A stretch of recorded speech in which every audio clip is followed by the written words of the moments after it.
અને જો તમારો પ્રેમ સાચો હોય ને તો તમને ગમે એ રીતે મળે ખરો.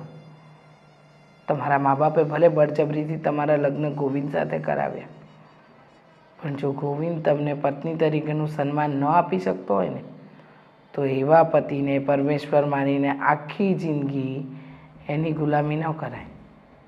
મને એટલી ખબર પડે છે. હું તો તમારી સાસુ છું. કદાચ તમે આટલો વિશ્વાસ રાખીને મને આ વાત કરી તો હું એક સ્ત્રી તરીકે તમને કહીશ કે મૂકી દો આ ઘર. જીવનમાં સુખી થવા માટે માણસે ક્યારેક એવા નિર્ણય લેવા પડે કે જે બધાની વિરુદ્ધમાં હોય, પણ પછી જ્યારે સફળ થાવ ને ત્યારે આ જ વિરોધીઓ તમારા પોતાના બની જશે.